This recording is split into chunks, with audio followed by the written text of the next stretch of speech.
Estamos enlazados telefónicamente con Víctor Andrés García Belaúnde. Vitocho, buenos días. ¿Qué tal, Nicolás? Un saludo cordial. Víctor Andrés, ¿qué piensas de la decisión del Congreso de que pese a que un referéndum en 2018 resolvió que no, quieren retomar a través de un voto exclusivamente en el Congreso, reformar la Constitución y restablecer la bicameralidad? ¿Qué opinas? Ahora, yo creo que la bicameralidad es necesaria. Hay que recordar que en casi 200 años de historia parlamentaria en el Perú, de las 12 o 13 constituciones que hemos tenido, yo creo que hay una o dos solamente que eran unicameral, pero el resto han sido bicamerales.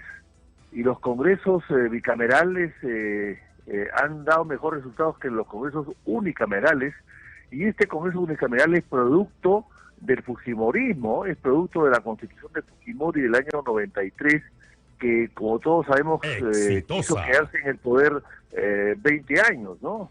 Entonces, yo creo que todo eso ha sido pensado en ese objetivo político de aquella época, de los años 90, de tal manera que la unicameralidad ha fracasado porque hemos visto lo mal que se ha manejado el Congreso en los últimos 20 años por lo menos, ¿no? Y antes era un anexo del Ejecutivo. Entonces yo creo que la bicameralidad es necesaria e importante. Ahora bien, la pregunta, ustedes se preguntan, todos nos preguntamos cómo una decisión parlamentaria fomentada por el gobierno de Vizcarra, promovida por el gobierno de Vizcarra, al final no aprobó la bicameralidad cuando estaba lista para ser aprobada y con encuestas a favor, pero a última hora el señor Vizcarra creyó interpretar que se había cambiado alguna redacción en el proyecto y él abogó para el rechazo de esa posibilidad.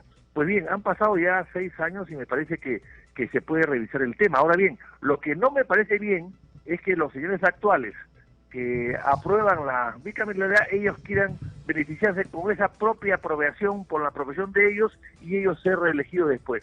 Me parece que si te están pensando en el principio y no en el interés personal, lo que deberían hacer es pero Víctor Andrés, aprobarla para después del 2026 y no antes. Claro, que no se puede aplicar para los actuales congresistas, que ellos no puedan aspirar a ser miembros del Senado en una próxima legislatura. Pero el problema, una vez más, Víctor Andrés, y no es la primera vez que se discute en la historia del Perú el tema de la legitimidad.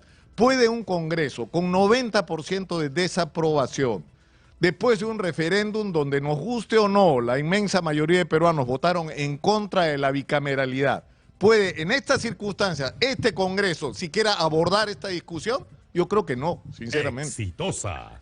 Bueno, el Congreso está muy desprestigiado, pero eso es legítimo, el Congreso. La legitimidad es algo relativo también y es algo que se interpreta de muchas maneras.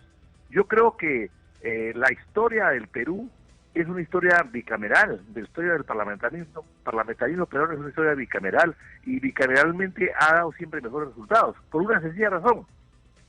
Un Congreso unicameral tiene demasiado poder, hay que bajarle el poder, bajarle las facultades y atribuciones que tiene, y la única manera de rebajar ese poder es con una otra cámara que la controle, el contrapeso. Hay un contrapeso dentro del Congreso que no existe en este momento. Claro, pero Víctor Andrés, yo te insisto en esto. O sea, si tú me preguntas a mí qué es mejor en un sistema democrático, yo te diría claramente un sistema bicameral.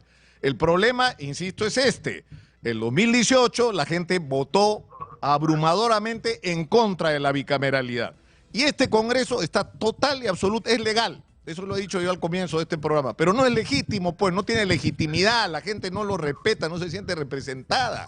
Entonces, ¿cómo este Congreso va a tomar una decisión que no es solo trascendente para la vida y el futuro del país, sino que va en contra de una decisión tomada en un referéndum? O sea, no tienes la legitimidad para tomar ese tipo de decisión por más legal que haya sido tu elección. No, hay cosas que no puedes hacer, ¿no? Bueno, esa es una opinión, ¿no? Yo creo que han pasado 6 años o 7 años, el referéndum de aquella época fue condicionado y presionado desde el gobierno para aprobar una serie de cosas que han resultado todas absurdas, que no han dado ningún buen resultado, Y me parece que han pasado 6 años. En todo caso, insisto, que no se apruebe ahora, sino que se apruebe para que el próximo Congreso pueda ser convocado bajo otras expectativas, ¿no? Que el próximo pero Congreso en todo caso, Víctor Andrés, que sea un referéndum al que decida. ¿Por qué no? Si fue un referéndum al que decidió que no, ¿por qué no un referéndum puede decir que sí? Porque además no solo están cambiando, Víctor Andrés, el tema de la bicameralidad, quieren convertir en condicional el procedimiento de las elecciones abiertas. O sea que los dueños de los partidos van a seguir decidiendo quiénes son los candidatos. Bueno, las elecciones abiertas no es un tema constitucional, es un tema de la ley, ¿no? O sea, eso es más fácil corregirlo, sacarlo, ponerlo, ¿no? Pero sí, en el caso del referéndum, bueno, podría ser otra salida que haya un nuevo referéndum, sí, pero es que hay ciertas cosas que no se pueden poner en referéndum. Por ejemplo, ¿por qué no ponemos el pago de impuestos como referéndum? A ver si estamos de acuerdo o no, ser partes o no del IGB que es tan alto, o de AFPs o el impuesto a la renta. ¿Por qué no ponemos a referéndum también cosas que le afectan al pueblo directamente y va a ser rechazadas?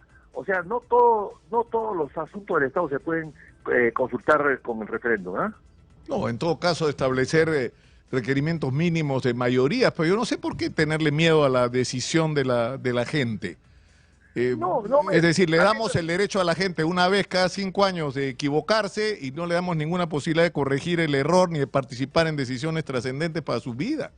El problema, Víctor Andrés, es cómo salimos de la situación de entrampamiento en la que estamos y llegamos a una situación donde tengamos un Congreso que es reconocido por la gente como su representación y un gobierno a quien nadie cuestione por su legitimidad. Y nos enrumbamos a enfrentar los problemas del país. Mira dónde estamos, Víctor Andrés, ya no vamos más revolcándonos en el fango hace demasiados años. Sí, es cierto, pero es que yo creo que también esta reforma no soluciona mucho, que digamos. O sea, corrige un error del pasado, es cierto, pero hay otras reformas que hacer. El Congreso tiene que hacer el tema de la renuncia, el tema de la revocatoria, el tema de la renovación por mitades del Congreso, que también es un tema... O sea, te refieres a la renuncia de los congresistas, que es absurdo, ¿no? Claro, eso por ejemplo se puede corregir ahora también y no se ha hecho. Claro, pero fíjate lo que ha pasado con Digna Calle. Ella dice, hay que adelantar las elecciones, tenemos que ir. Le dicen que no. Entonces ella dice, entonces renuncio. Entonces le dicen que no.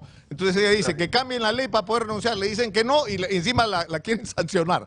Por razones políticas, ¿no?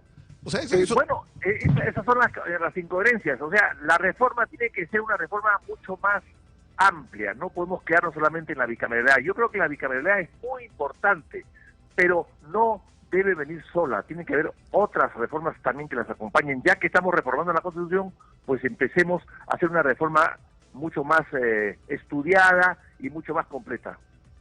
Claro, y hemos regresado de alguna manera a la discusión del año 2000, 2001, si recuerdas, hubo una comisión que pretendió abordar una solución integral al tema de la reforma constitucional, ¿no? Exactamente, esa comisión que presidió el señor Henry Pease avanzó bastante.